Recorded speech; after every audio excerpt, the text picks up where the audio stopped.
insert row, delete row, update row, right? And some of the transaction methods like commit and save we have seen with example. Now today we are discussing batch transaction. So batch transaction, in the name itself, the batch means collection of transactions.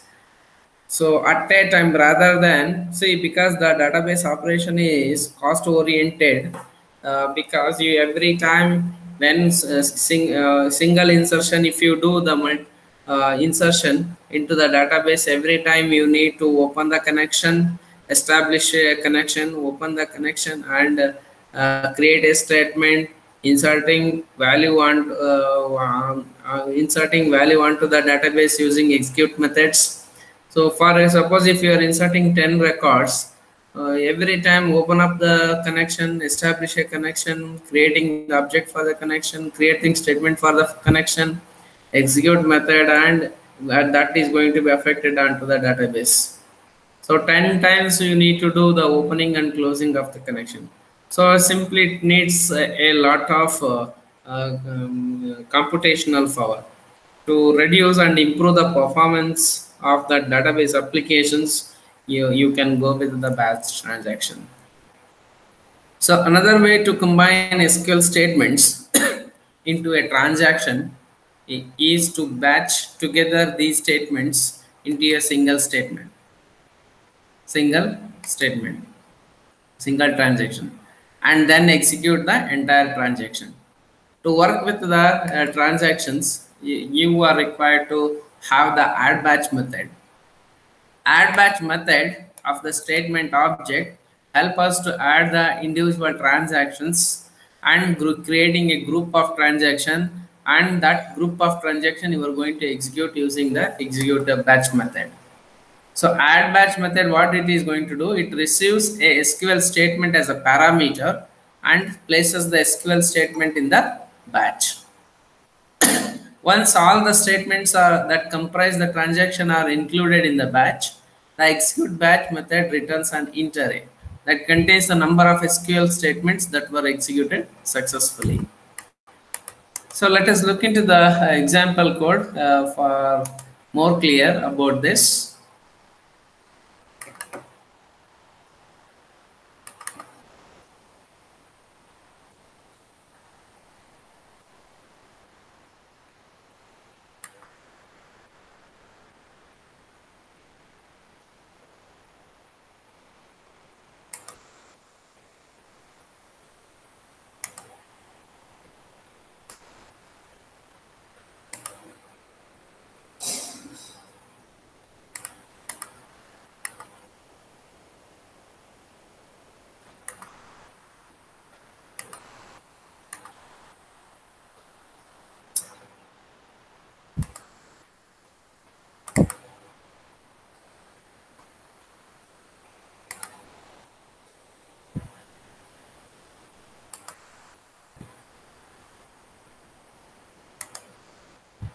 Is Notepad visible?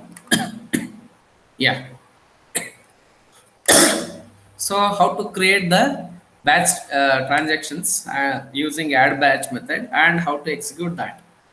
See, observe a connection that set auto commit false.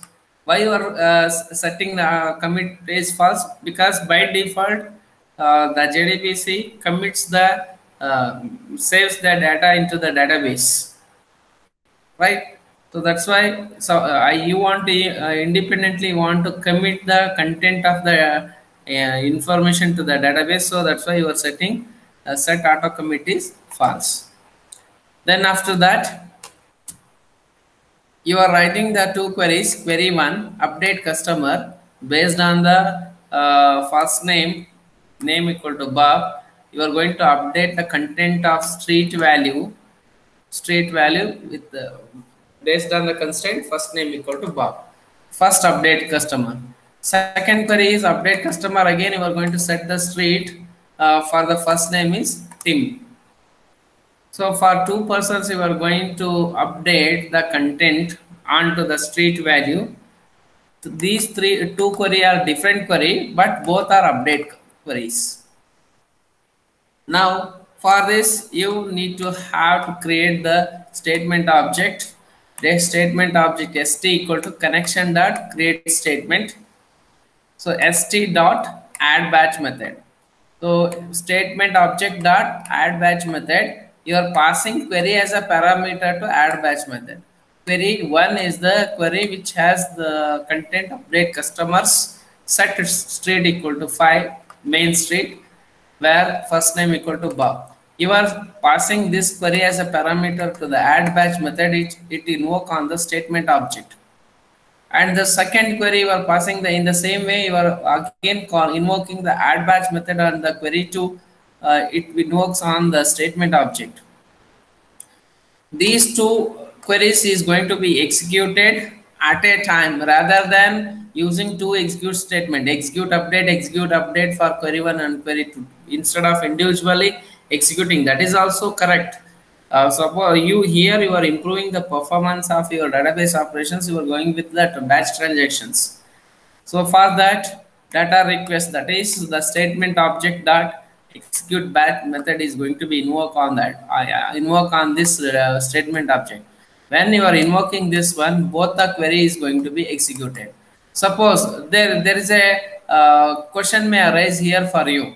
Suppose for example that record team is not exist or some error in the executing query. For example, some double quote is single quote is missing, some error in the executing query, and which query is correct, syntactically right, and based on the constraint, that query is only going to be affected, that record is only going to be affected, another query is not going to be executed. That's the beauty of that batch transaction.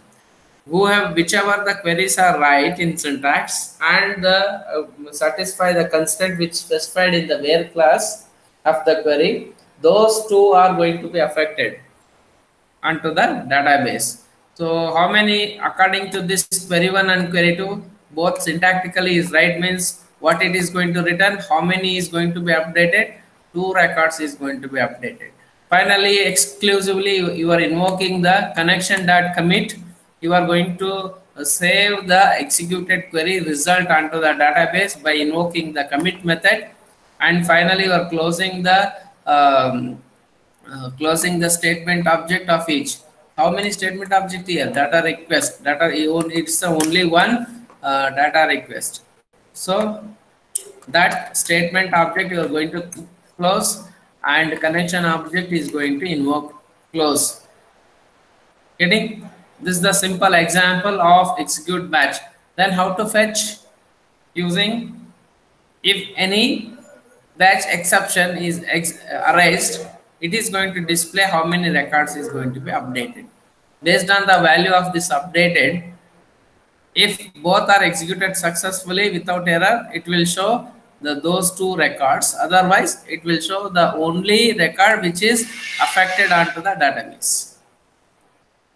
Okay.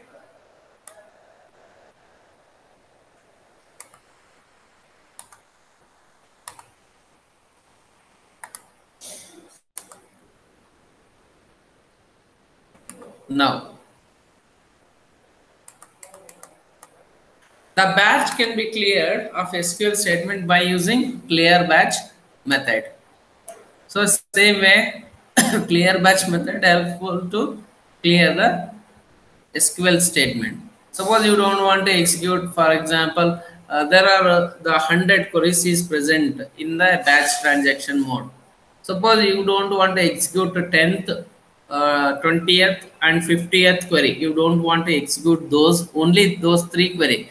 But you are passing everything in bulk. You don't want to execute those three queries. Then you can set clear batch, mention the which SQL statement, 10th, 20th and 50th. Those three are removing from the execution. Remaining is going to be executed. Okay, for that reason clear batch method is used.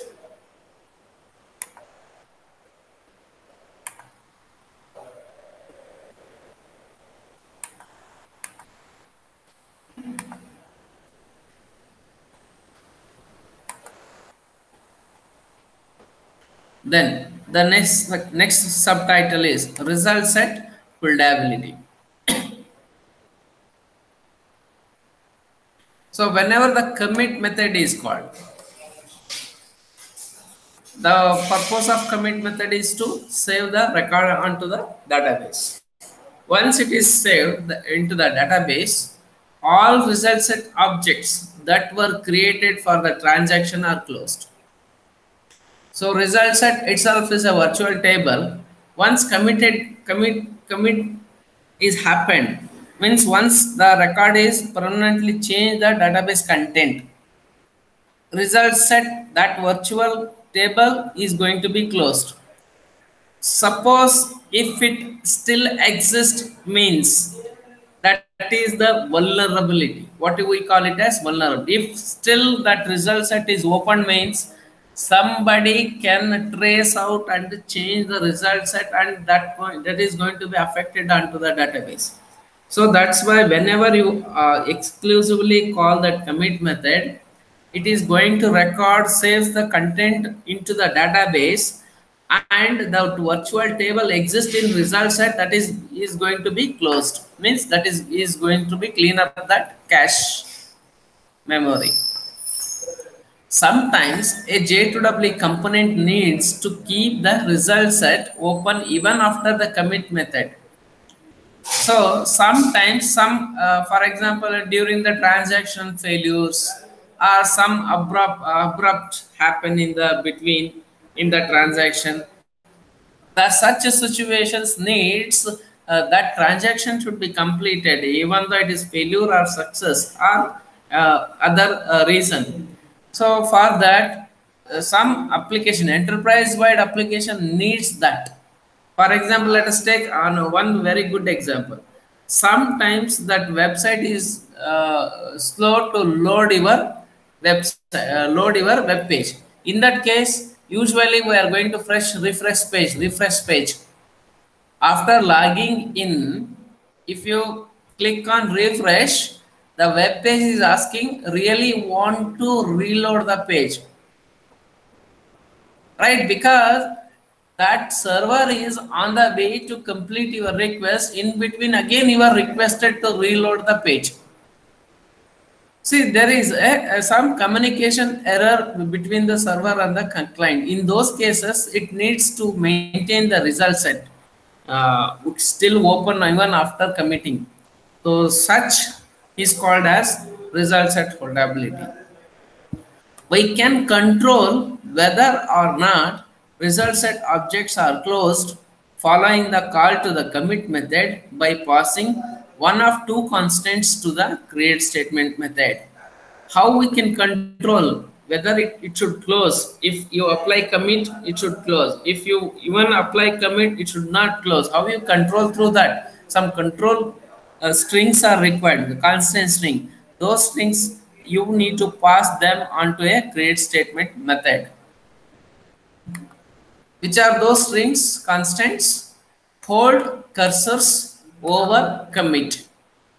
Even the after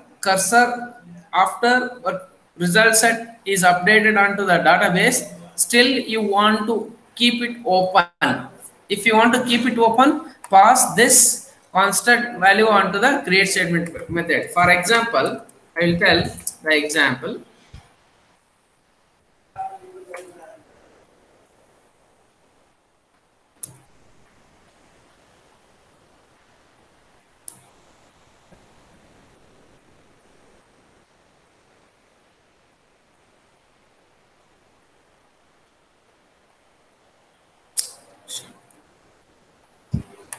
I'll tell the example.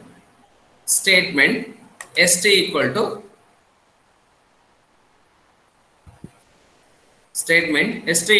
connection dot create statement.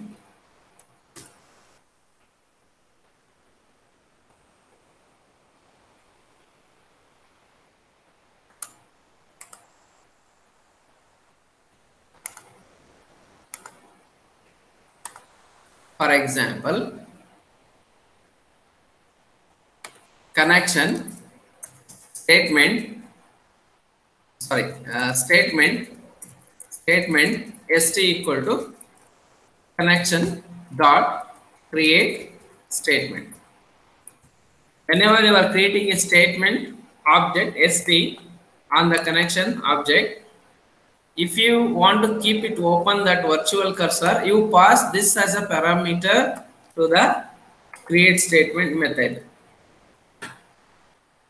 Or if you want to close the cursor at commit, you need to invoke and pass this to the connection object.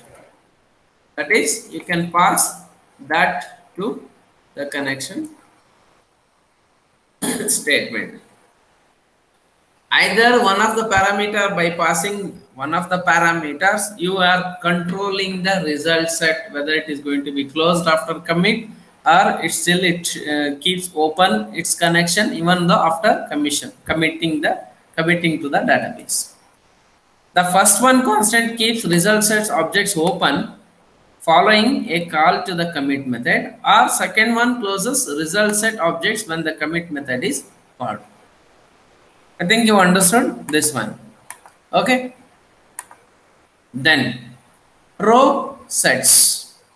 These are all the very important concepts, especially when you are solving the problem of assignment, the lab assignment, jewelry banker application what I am given. So when you are developing that assignment, these are all the concepts you are going to implement there. Okay, at least some of these concepts you are going to use there. So that's why this topic of discussion is very important. So row set, let us look into the row sets. So row sets objects is used encapsulate result set for use with enterprise Java beans. This row set object contains rows of data from a table that can be used in a disconnected operation.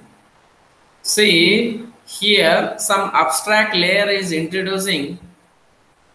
Database is the physical, MySQL is the physical. In that MySQL you are creating the customer is a table, physically it is exists. You are querying that table with the help of the execute query methods. You are fetching the intermediary result set query, intermediary result set. That result set is going to be created as an object as a result set. That is, it is a virtual existence of the querying result. Now you are going to again assign that virtual to the physical reference. Here physical reference is a row set. This physical reference row set, that row set is no way connected directly to the database table, but it is connected to the result set. Result set present in the virtual memory. That memory, copy of that memory is you are going to store as a physical object, that's called as row sets. Now whatever you do perform on this row set, that won't going to affect onto your database. It is going to be affect on the result set. Getting? So a row set object contains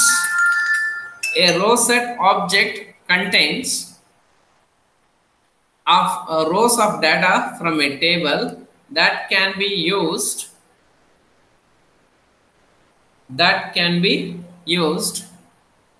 in a disconnected operation. So that is an EJB enterprise Java beans can interact with a row set object without having to be connected to a database, which is ideal for Java to enterprise application components that have a personal digital assist clients. See, again, it's a good example of working on local copy. For example, let us take MS Office Cloud in your phone. MS Office Cloud in your phone. If you don't have a data and not connected with the internet, you can edit that document offline. It means that it uses your local copy of the MS Office document. Once that internet is connected, now by that time it is going to be updated onto the database. Getting my point? To do such kind of operations, so row sets are helpful in Java JDBC. Clear? Now, auto generated keys. It is common for DBMS to automatically generate unique keys for a table as rows are inserted into the table. Auto generated keys, for example, if customers, in the customers table, customer ID is the uniquely identifying the record of a customer. Similarly, rather than every time entering the new unique ID manually onto the table, you can create the auto-generated keys to insert into the table of the customer to identify the record uniquely. So to generate such, fetching the records of those generated keys, you are using get generated keys. This method returns a result set object. You can use the result set get metadata method. Here metadata method is used. Metadata is the information about the database table, and you are fetching onto the result set means you are retrieving the meta information of the result set. Here result set is a virtual table. For that virtual table, again there is a columns and rows are present. For each column which has a data type. So for customer name, character or string. For customer ID, again string. Customer age, integer. Customer balance, float. So even for result sets also, which even though it is in a virtual space, it will have the meta information of that table. That to retrieve those meta information of that result set, you need to use that getX method. GetX method is used to fetch the content of the content depending on metadata or the string or int or float or character, whatever it means. So if you use get method, result set dot get method onto the result set object, it is going to retrieve metadata relating to the automatically generated key, such as the type and properties of the automatically generated key. So the automatically, if you generate the key to retrieve the fetch the information of auto generated key, you need to invoke that on result set dot get metadata.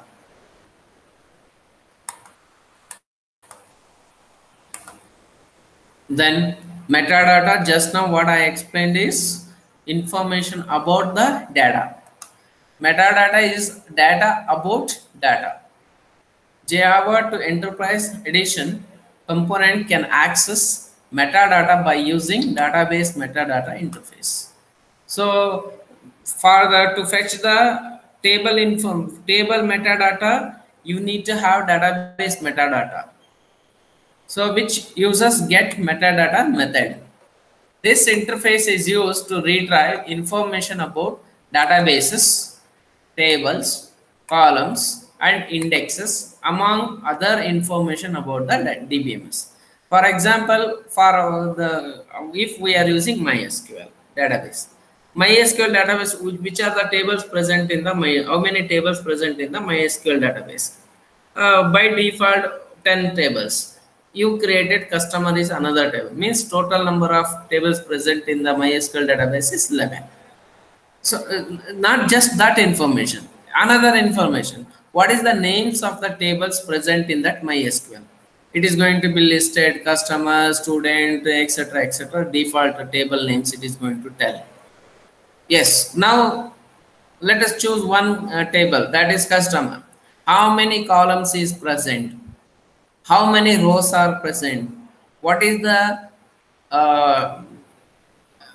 type of the column? Data type of the column. Customer name is which type? Phone number is which type? Email ID is which type? The balance is which type? That information, and among which indexes, whether this column is whether the customer ID is the primary key indexing, or it is a unique key indexing, or it's a foreign key indexing, or reference key indexing. All those information you are going to fetch through with the help of database metadata information, metadata interface, which uses the get metadata method on the connection object.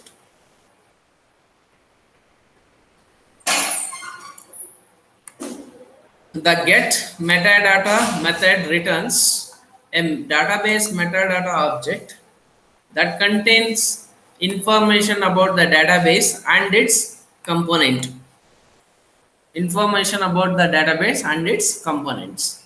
Once the database metadata object is obtained, once if you obtain that, an assertion of methods contained in the database metadata object are called to retrieve specific metadata. So as I said this example in MySQL, so there are several tables. Among one table, how many columns, how many rows, each column has the which type, all such kind of components and the assertions of the methods which contain in that you can retrieve through this database metadata interface. Some of the more commonly used database metadata object methods are get database product name. So in our case, our product name is MySQL. Returns the product name of the database. Get username. Who is using that particular database to retrieve that information? It returns get username. It returns the username. Then third, get URL. It returns the URL of the database. Means that JDBC path, localhost, JDBC, ODBC, driver, client, etc. and so on, right? So to return that, you can use get URL on the connection object. Get schemas. It returns all the schema names available in this database. So JavaDB one schema was there in the database, MySQL is there, sample is there. These are all the 3-4 schemas present by default in the NetBeans. Those things it is going to be displayed here with the help of get schemas method. Then get primary keys, which are the primary keys which are maintained by that table. It is going to be retrieved through this get primary keys. Get procedures, if any stored procedures are present with respect to that table, it is going to be fetched through this get procedures method. And get tables, it returns name of the tables in the database. It returns all the name of the table which is present in the database table. In the example MySQL, it can have student, it can have employee, it can have customer, it can have multiple tables. All the names of the tables is going to be returned with the help of this get tables.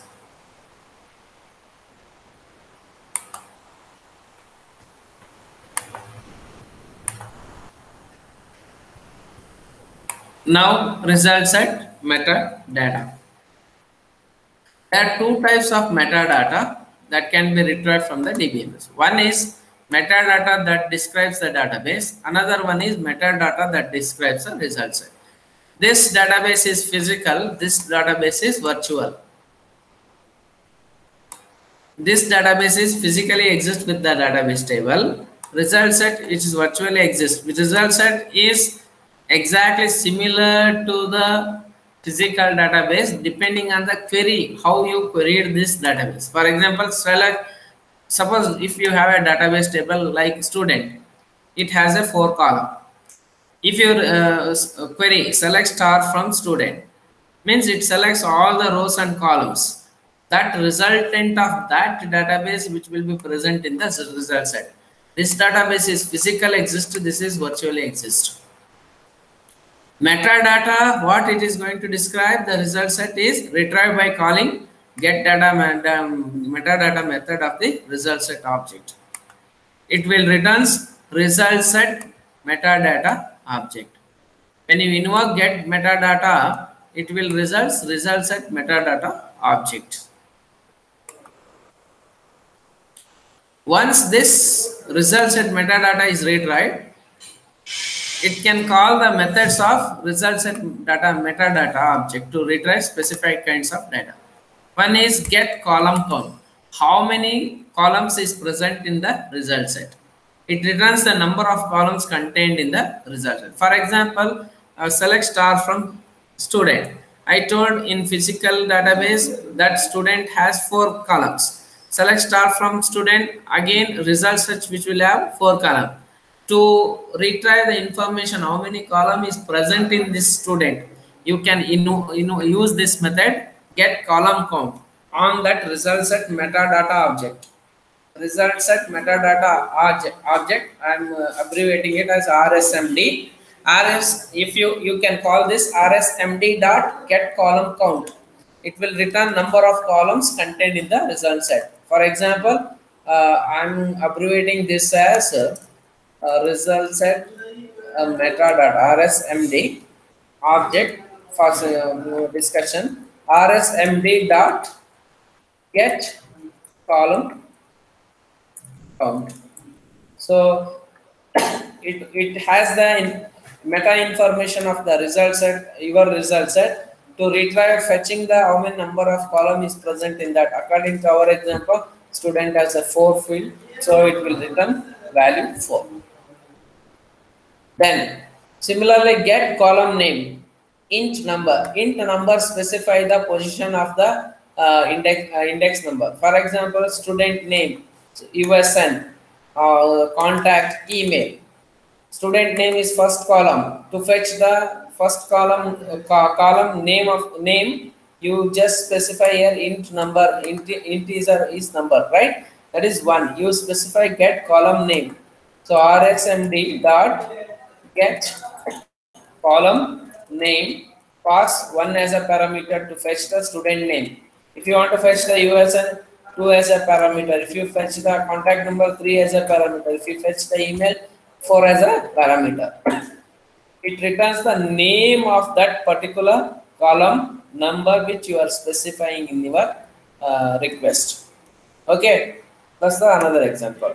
Next example is get column type. To retrieve the column type of the, for example, RSMD dot get column type, suppose 2. 2 is student USN.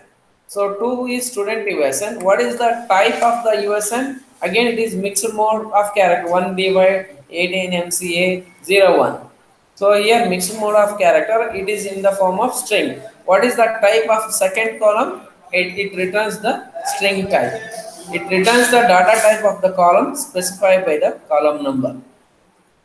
Okay. Then data types. So which are the data types it supported with the JDBC? That is important. Simply we cannot try to fetch the database or try to insert which is not supported or which is not appropriate to the database which you are going to create. You cannot. So there is some of the predefined data types which exist with JDBC that will support for your database DBMS softwares.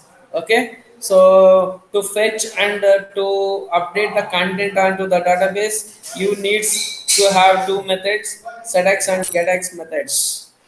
To set a value of a specific data type and to retrieve a value of a specific data type. Here XXX represents a data type here. Set string, set int, set float, set double, set image, set object, set class, etc.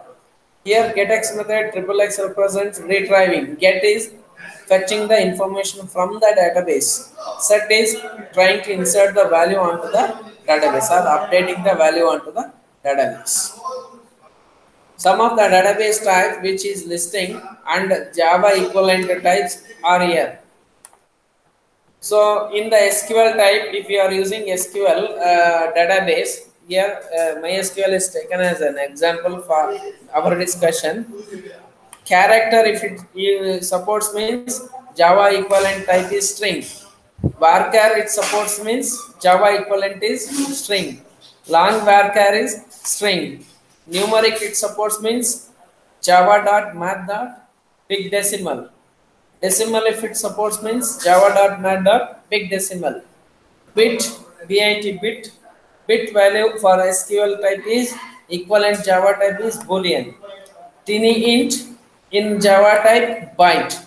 Small int in Java type short. Integer in Java type is integer. Big int, long, real, float, double. So these column represents SQL type. This is equivalent of the data types in Java.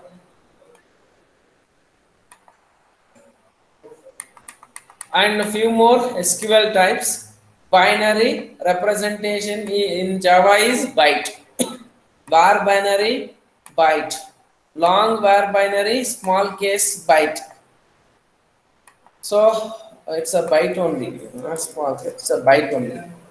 So blob, binary large object in SQL type, it supports here java.sql.blob. Clock, character large objects.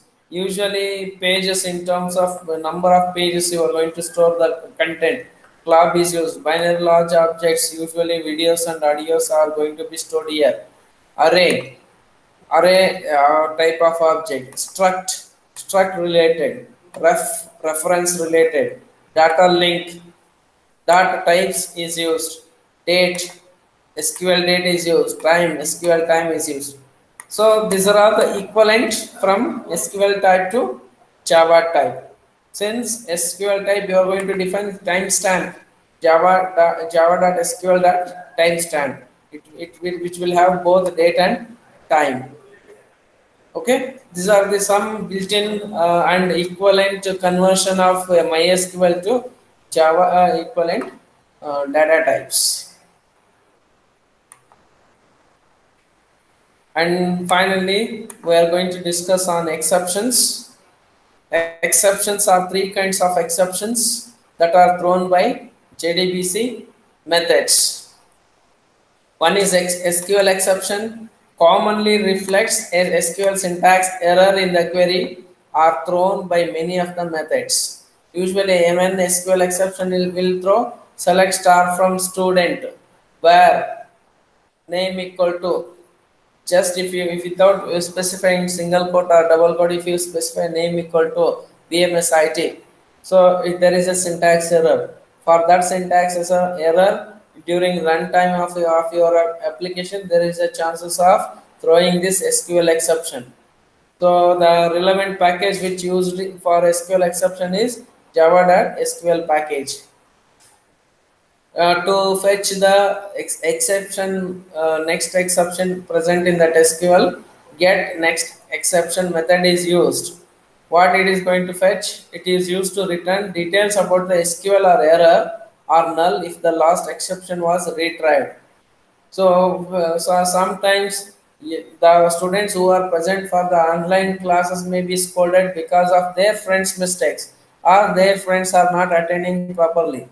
Because of their mistake, you will be scolded. In the same case, in the application environment, there is a possibility because of some other SQL errors, some code is going to be thrown. So to fetch such information about the existing exceptions, you can use this get next element, the get next exception method. Then get error code. Usually, similarly, HTTP status code which will have 200 is okay, 404 is not, resource not found, 500 is internal server error. Similarly, how many the code which will have you have in HTTP status code.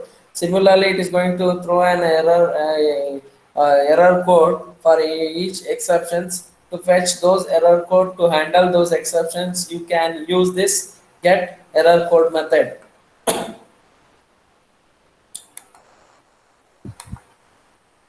And the second kind of the exception, usually it is going to throw is SQL warnings. SQL warnings, it throws the warnings received by the connection from the DBMS. So sometimes you might get the SQL warnings because of number format exceptions or some mismatch in the, for example, the insertion value is expected is integer, you may be passed as a double value. There is a chances of warning mismatch. Number format exception is a chance. In addition to that, there is a chances of warning of SQL also. Okay, so to fetch that warnings, get warnings methods are used. So get next warning method is used with respect to the SQL warnings. And the third kind of exception is data transaction truncation, where whenever data is lost due to transaction of the data value, a data truncation exception is thrown. Okay, these are the three different varieties of exceptions in the JDBC applications.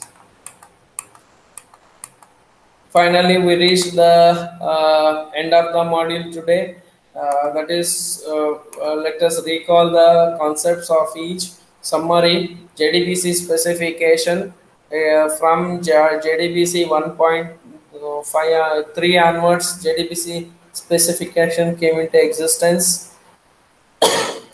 JDBC driver type, there are four different JDBC driver types. One is JDBC ODBC bridge. It is also called as type 1. JDBC driver type 2. It uses the API, JDBC API. So JDBC type 3 is network driver. JDBC type 4 is network and API. Type 3 and type 4, which uses in your application development, it supports the client server module, that is MVC architecture. JDBC processes begin from start, then create establish a connection, loading the driver, registering the database, and establishing connection, creating the statement object, and executing the statement, and finally closing the connection. This involves the JDBC process. This is also called as JDBC basic steps. And database connection, which uses the URL and drivers to establish a connection, and connection pool, which help for multi-threading environment like Java to enterprise applications. It increases the performance of your application rather than waiting in queue for parallel processing of the database request from the client or users. And statement objects of three types: statement, prepared statement, and callable statement. The statement means without compiling the query, directly that query is going to be executed in the statement object, whereas prepared statement, pre-compiled queries is going to be executed. This prepared statement avoids the SQL injection attacks. Since it is pre-compiled, it pre-compiles every time when the request comes to the prepare call statement. So it avoids the SQL injection attacks. So that's why it's a better practice of writing the code in prepared statement rather than create statement.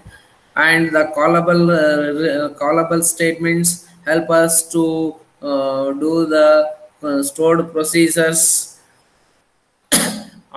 This is about the statement objects. And result set is it stores the querying result of a table. That result set which will have the resultant values of the queried result. This results we are going to manipulate the results with various method which was used in the statement objects, like execute update, execute query, add method, add batch, right? Execute batch, etc., and so on. All those methods we can use on the result set objects. Also updatable result set, through this we can update, like insert row, delete row, update row. We can do performance on those result set objects. Then transaction processing, it needs a commit and a save point and rollback. Commit by default it is true, you can exclusively you set as a false on auto commit. Set auto commit is false, then you can exclusively call on the connection object connection dot commit is commit to save the content onto the database. And finally, we have seen just now in this session metadata. So the description about the data itself. To fetch the content, we are using getx and setx methods, different getx and setx methods to retrieve the information about the metadata. And data types which supported by MySQL and equivalent types supported in Java. Just now we discussed in this session. And exception, we have seen SQL exception, SQL warnings, and data truncation kind of the errors. There is a possibility of errors which will be thrown in your JDBC applications. This ends our discussion with respect to the JDBC. Any questions? Some of the reference I have taken some of the information from Java Complete reference textbook, Herbert Sirilt, and Java Programming Black Book, Jerry, I think Jerry Bank or something is there. Enterprise Java Base 3.1 from these three textbooks, and the websites Java T-Point and Sand Foundry. Those websites help me to discuss your JDBC concept in detail with a example. Any questions? No, sir. Is it clear? Yes, sir. Okay. So in the next class,